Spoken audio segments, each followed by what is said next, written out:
Good evening everyone. My name is Ujjwal Barthwal and I am physics faculty at SASG Education. तो अब हम इस fourth वाले chapter का लास्ट पार्ट करते हैं. हम अपने NCERT क्या कर रहे थे, न्यूमेरिकल्स कर रहे थे. हमने 11 तक न्यूमेरिकल्स कर लिए थे. अब लास्ट पार्ट में 12 से लेके 16 तक क्या है आपके ये न्यूमेरिकल्स हैं. तो 12th क्वेश्चन देखते हैं.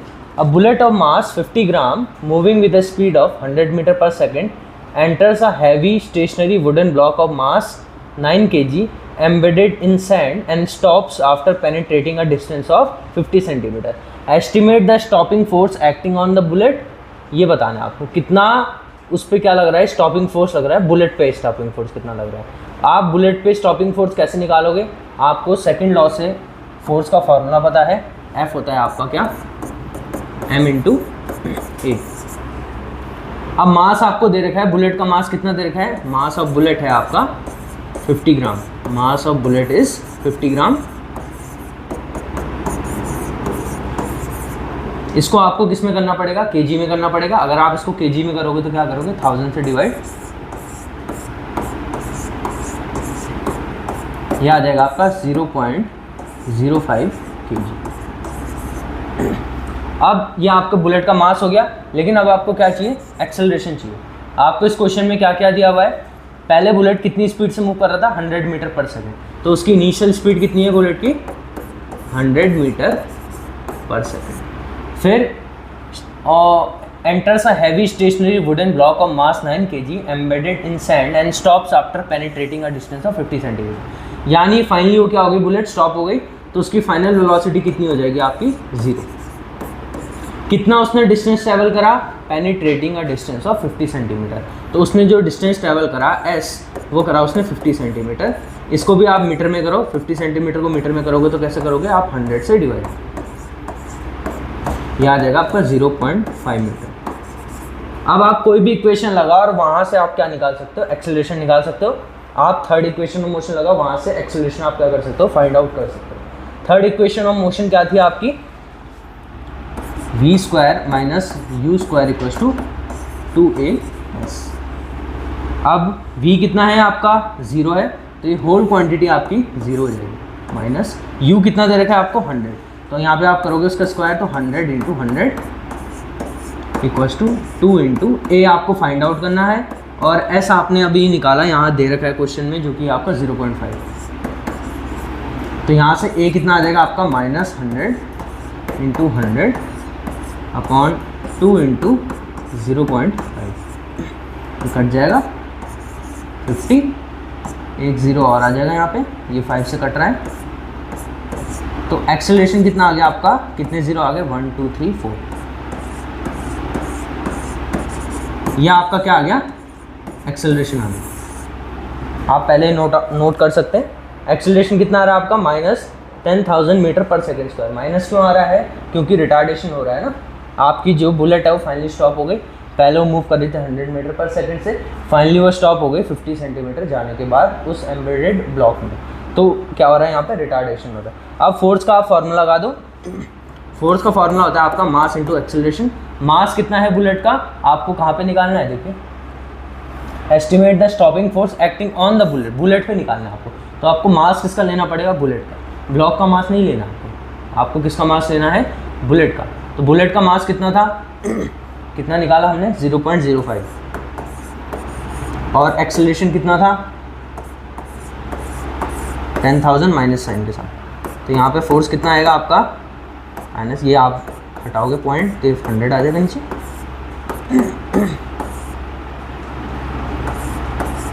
दो 0 से 2 0 कट गया. तो फोर्स कितना आ गया आपका, माइनस 15 न्यूटन. माइनस साइन क्यों आ रहा है, यानी ऑपोजिट डायरेक्शन में लग रहा है. जिस डायरेक्शन में एक्सेलरेशन लग रहा है उसी डायरेक्शन में आपका फोर्स लग रहा है. तो कितना स्टॉपिंग फोर्स उस बुलेट पे लग रहा था, 15 न्यूटन का. ठीक है, नोट आउट कर सकते हैं. अगले क्वेश्चन की तरफ बढ़ते हैं.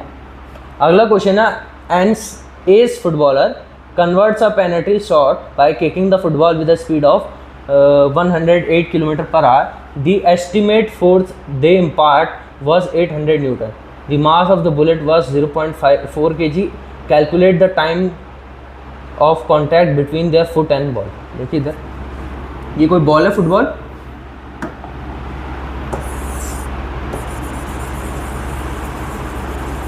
यहाँ पर समझो ये फुटबॉल बॉल है, ये कोई आपका एथलीट है, अब ये किक कर रहा है, आपको बताना है इसने जो क्या करा, फोर्स इम्पार्ट करा, कितना फोर्स इम्पार्ट करा इसने, 800 न्यूटन का इसने टोटल फोर्स इम्पार्ट करा इस बॉल पे। जब ये बॉल मूव करी तो इसकी स्पीड कितनी थी, इसकी स्पीड थी 108 किलोमीटर पर आवर। तो आपको बताना है कि टाइम कांटेक्ट, मतलब जब उसने बॉल को मारा या उससे पहले जब कांटेक्ट जब आया, वो किसके बॉल के कांटेक्ट में आया और जब बॉल मूव हुआ तो उसके बीच में कितना टाइम हुआ। यहाँ पे लिखा हुआ है ना, calculate the time of contact between their foot and the ball. ये टाइम ऑफ कांटेक्ट निकालना है आपको, कितना टाइम लगा कि जब इसने बॉल को मारा और बॉल कितनी स्पीड से मूव करा, इतनी स्पीड से मूव करा, ये टाइम निकालना है आपको, छोटा सा टाइम इंटरवल। कैसे निकालोगे आप, अब देखिए इसने पहले कैसे करा होगा, आप अगर फुटबॉलर होता है तो पहले कहाँ से स्टार्ट करेगा, रेस्ट से स्टार्ट करेगा, तो उसकी इनिशियल स्पीड कितनी है पैर की, 0 किलोमीटर पर आवर, इसको मीटर पर सेकेंड करो। सिमिलरली उसकी फाइनल स्पीड जो उसने बॉल को इम्पार्ट करी वो कितनी करी, 108 किलोमीटर पर आवर। तो v कितना हो गया आपका, 108 किलोमीटर पर आवर। इसको आपको मीटर पर सेकेंड में करो, कैसे करते हो आप, इंटू 5/18। अब ये 18 से ज़्यादा है आपका 108, कितना जाएगा आपका 8,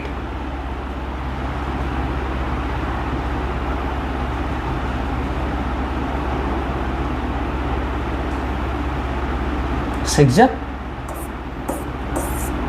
ये कितना आ गया आपका 30 मीटर पर सेकेंड। तो आपका स्पीड कितनी आ रही है, फाइनल स्पीड कितनी आ रही है आपकी 30 मीटर पर सेकेंड, ठीक है। अब देखिए यहाँ पे आपका u था 0, फाइनल स्पीड आपकी 30, आप फोर्स का फॉर्मूला क्या होता है आपका, m/a होता है। अब आपको मास दिया हुआ है क्या बुलेट का, या सॉरी उसका फुटबॉल का, आपको मास दिया हुआ है फुटबॉल का कितना है 0.4 kg, तो मास भी आपको दिया हुआ है 0.4 kg। अब आपने अगर मोशन चैप्टर पढ़ा होगा वहाँ से आप एक्सेलरेशन को कैसे लिख सकते हो, v - u/t। अब फोर्स कितना आएगा आपका, फोर्स था आपका 800 न्यूटन, इक्वल्स टू मास कितना दिया हुआ है आपको 0.4, और एक्सेलरेशन को लिख सकते हो आप v - u/t। तो यहाँ से अगर आपको t निकालना है तो t आप इधर ले जाओ, 0.4/800, v की वैल्यू क्या है आपकी 30, u तो आपका 0 था, और यहाँ पे क्या आ गया आपका, इतना ही होगा, ये t तो आप इधर ले गए, तो ये 30 - 0 बचेगा, यहाँ नीचे 800 आ जाएगा। तो क्या आ रहा है आपका आंसर, इसको देखिए, t इक्वल्स टू, एक और 0 आ जाएगा, एक 0 से एक 0 कट जाएगा, 3 4 जा 12/800। तो यहाँ पे आप देख सकते हैं 8 को हमने 12 से डिवाइड करा तो आया 1.5, तो यहाँ 8 को 12 से डिवाइड करा 1.5/100, यह आ जाएगा आपका आंसर 0.015 सेकेंड। तो जो टाइम हुआ contact between foot and ball वो कितना हुआ आपका 0.015 सेकेंड। क्वेश्चन समझ में आया, क्या हुआ इसमें, इनिशियल स्पीड 0 ली है क्योंकि उसने रेस्ट से स्टार्ट करा होगा अपना, जब उसने बॉल मारी नहीं। आपको तब बताना है जब उसने बॉल मारना जस्ट स्टार्ट करने वाला है और जब उसने फुटबॉल पे मार दिया उसके बीच में कितना टाइम लिया उसने, तो कितना टाइम लिया उसने 0.015 सेकेंड। आपको मास पता था, आपने एक्सेलरेशन निकाला, ये एवरेज एक्सेलरेशन का फॉर्मूला होता है v - u/t, ये आप पिछले मोशन वाले चैप्टर से देख सकते हैं। फिर आपको v पता है कितना है 30 मीटर, u आपको पता है 0 है, यहाँ से आपने टाइम लगाना, टाइम आया आपका 0.015 सेकेंड। नोट कर सकते हैं आप। अगले क्वेश्चन की तरफ बढ़ेंगे।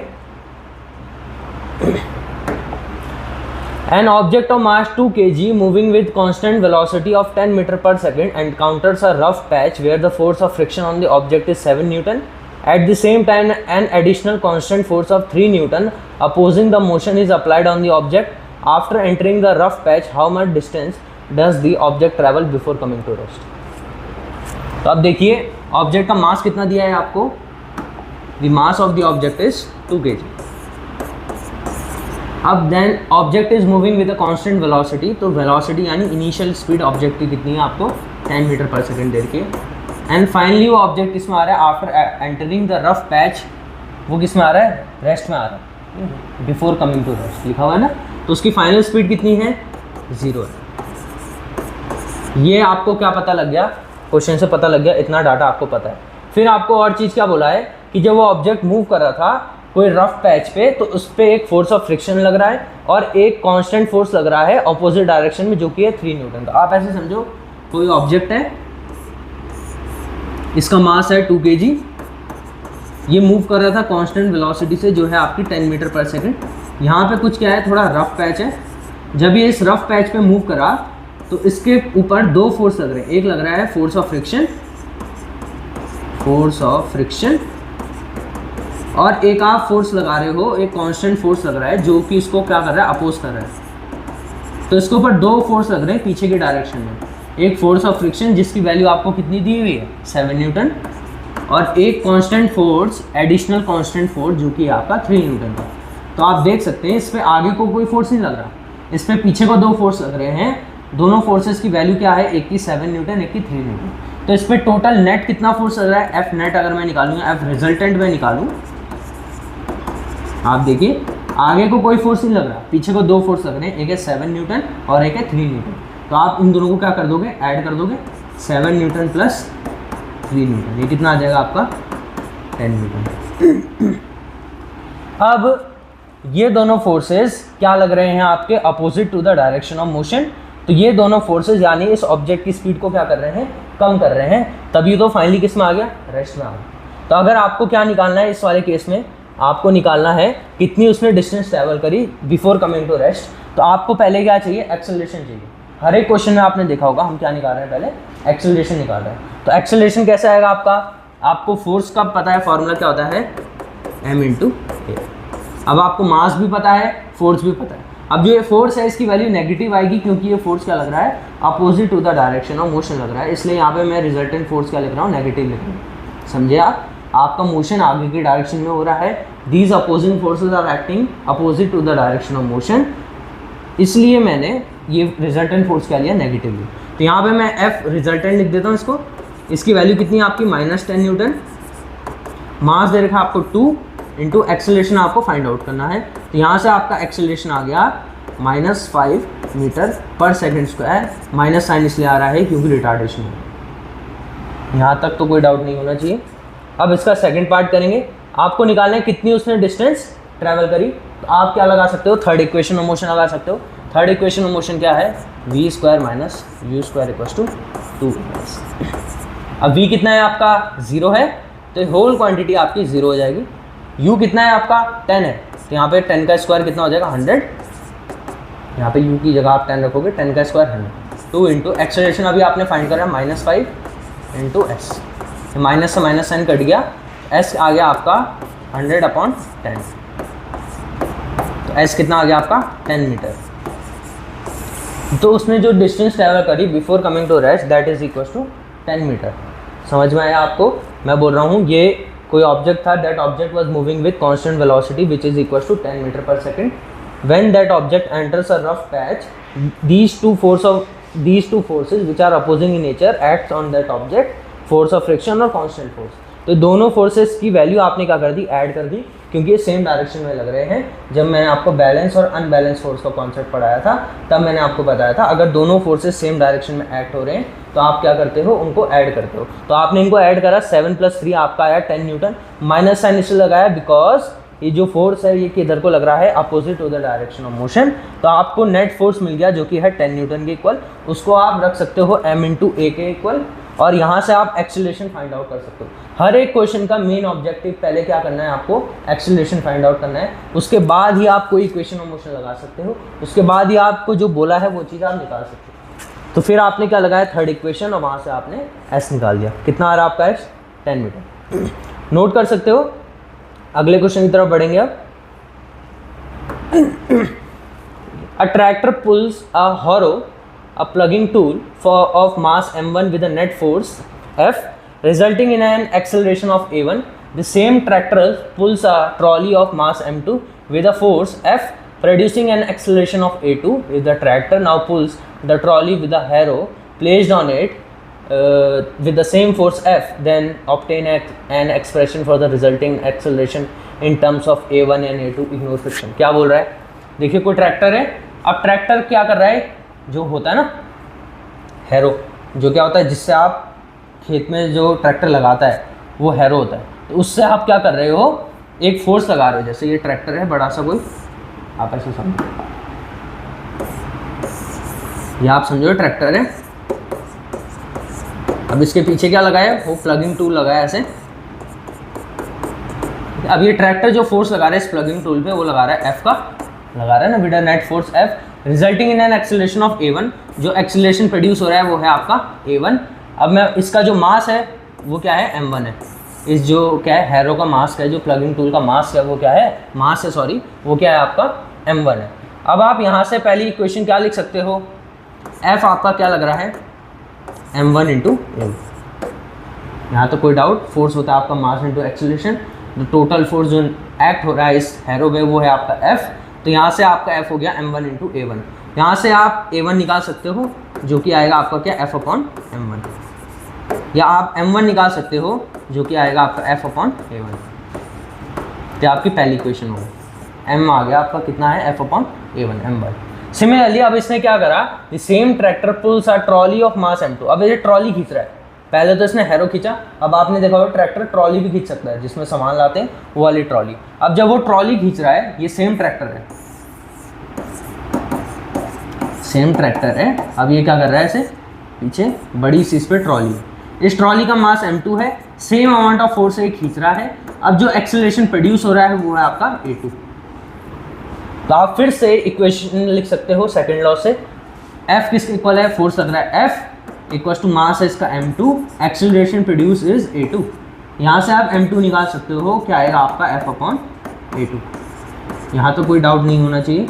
सेकंड इक्वेशन आपने m1 और m2 निकाल लिया। अब क्या बोल रहा है, if the tractor now pulls the trolley with the harrow placed on it. मतलब अब इस ट्रॉली में आपने क्या करा, ये जो हैरो था, जो टूल था, आपने ये भी रख दिया। अब ये ट्रैक्टर इसको खींच रहा है, खींच रहा है, अब सेम अमाउंट ऑफ फोर्स से खींच रहा है, लिखा हुआ है ना, with the same force f। अब इन दोनों का मास क्या हो जाएगा, ऐड हो जाएगा ना। इसका मास क्या था m1 और इसका मास था m2 था। अब ये सेम अमाउंट ऑफ फोर्स से खींच रहा है, तो मैं इसकी इक्वेशन क्या लिख सकता हूँ, पहली बात तो पहले तो मैं इसका मास निकालूँ, टोटल मास जो मैं बोल देता हूँ है कैपिटल M। टोटल मास क्या है इसका, कैपिटल M है, जो कि होगा आपका क्या m1 प्लस m2। m1 था आपका किसका मास, हैरो का मास, m2 था आपका ट्रॉली का मास। इन दोनों को आप ऐड करोगे तो आपका टोटल मास आ जाएगा, which is equal to capital M। अब m1 आपने फर्स्ट इक्वेशन से निकाला, कितना था f upon a1, plus m2 था आपका f अपॉन a2, ये आ गया आपका कैपिटल M। यहाँ तक आप नोट कर सकते हैं, फिर हम यहाँ पे करेंगे। आपको टोटल मास मिल गया। अब आपको फोर्स का फॉर्मूला पता है, वो होता है आपका कैपिटल M इंटू होगा टोटल मास इंटू एक्सेलरेशन। अब एक्सेलरेशन आपको फाइंड आउट करना है, तो आपका ये होगा f upon capital M। f upon m की वैल्यू अभी आपने निकाली, क्या है f upon a1 plus f upon a2। आप इन दोनों का एलसीएम ले सकते हो, क्या आ जाएगा इसका एलसीएम, ये इधर मल्टीप्लाई हो जाएगा। f पहले f तो आप कॉमन ले लो, अंदर क्या बचेगा 1 upon a1 plus 1 upon a2। f से f कट गया। अब ये इक्वल टू कितना आएगा आपका, यहाँ पे कर रहा हूँ फिर मैं सॉल्व, तो यहाँ पे आप देख सकते हैं आ रहा है 1 upon a1 plus 1 upon a2। अगर आप इनका एलसीएम लोगे तो एलसीएम क्या आएगा आपका a2 plus a1 upon a1 a2। अब ये ऊपर चल जाएगा, तो आपका फाइनली आंसर आ जाएगा a1 a2 upon a1 plus a2। ये क्या है आपका टोटल एक्सेलरेशन है a1 a2 upon a1 plus a2। यही इसी की टर्म्स में निकालना था ना, resultant acceleration in terms of a1 and a2। समझे क्या करा मैंने क्या करा, यहाँ से इसका मास निकाल लिया m1। जब ये इस हैरो को क्या कर रहा था, पुल कर रहा था, आपको बोला था कि इसका मास m1 है, इससे एक्सेलरेशन है a1 और फोर्स लगा रहा है f, तो आपने यहाँ से m1 निकाल लिया। सिमिलरली जब ये ट्रॉली को खींच रहा था, तब आपने मास निकाल लिया m2 which is equal to f upon a2। अब ये हैरो और ट्रॉली को एक साथ खींच रहा है, और ये सेम फोर्स से खींच रहा है, जो ये सेम फोर्स से खींच रहा था f फोर्स से। तो आपने यहाँ से टोटल मास निकाल लिया which is equal to m1 plus m2। तो यहाँ से कैपिटल M क्या आ गया आपका f upon a1 plus f upon a2। या फर्स्ट इक्वेशन से आपने और सेकंड इक्वेशन से यहाँ पे पुट कर दिया। अब आपने इस जब ये हैरो और इस पुल क्या बोलते हैं ट्रॉली को ये खींच रहा था, उसकी इक्वेशन क्या बनेगी सेकंड लॉ से, f equal to capital M into a। इन दोनों का मास आपने ऐड कर रखा है, capital M into a. Capital M आप यहाँ से एक्सेलरेशन आपको फाइंड आउट करना है, रिजल्ट इन एक्सेलरेशन क्या आएगा वो F upon capital M। Capital M आपने क्या रखा फिर, जो आपने यहाँ पे निकाला था F upon A1 plus F upon A2, आपने सॉल्व करा तो आपका आंसर आ रहा है A1 A2 upon A1 plus A। आप नोट कर सकते हैं। अब लास्ट क्वेश्चन की तरफ बढ़ेंगे।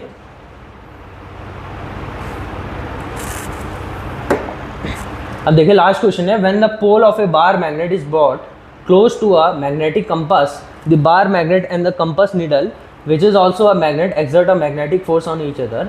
As per Newton's third law of motion, both the forces are equal in magnitude and opposite in direction.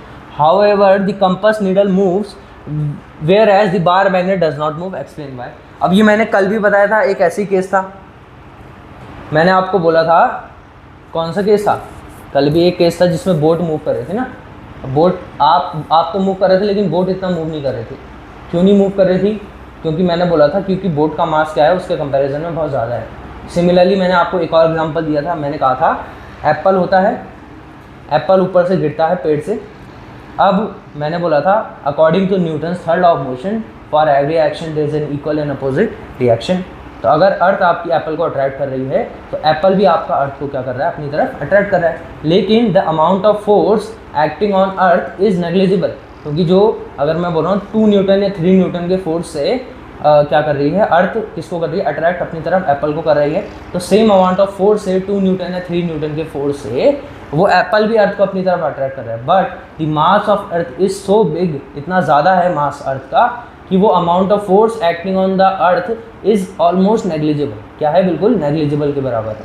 तो सिमिलरली यहाँ पे भी केस है कि एक कंपास है, एक पहले तो आपके बार मैग्नेट है ना, आपको दे रखा है बार मैग्नेट है,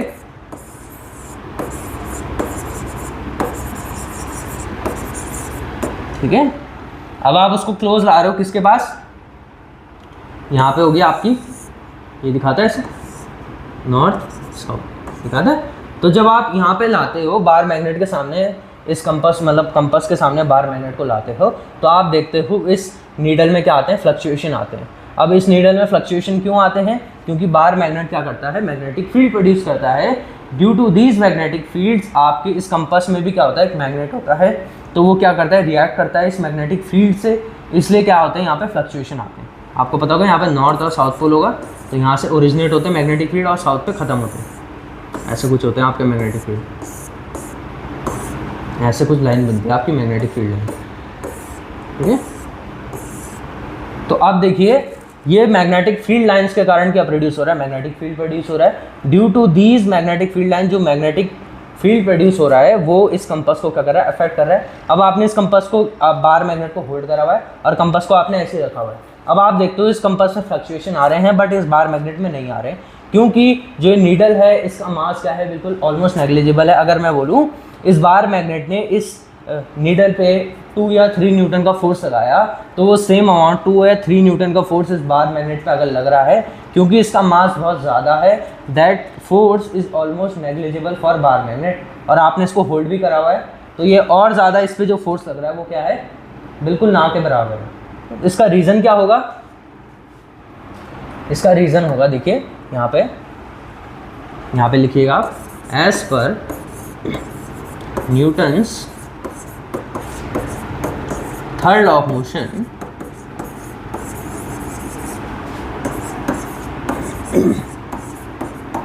both bar magnet and compass are exerting same amount of force.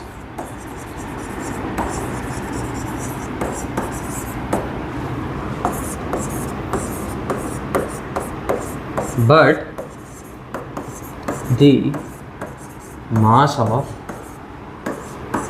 bar magnet is more, so the force acting on bar magnet is almost negligible.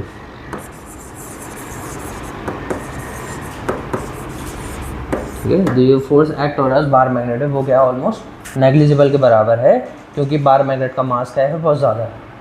तो आप समझे क्या बोलने का मेरा मतलब है, क्या रीज़न है इसके पीछे, क्यों हो रहा है ये, क्योंकि जो बार मैग्नेट फोर्स लगा रहा है नीडल पे वो क्या है, इफेक्ट कर रहा है नीडल को, क्योंकि नीडल का मास क्या है, बहुत कम है।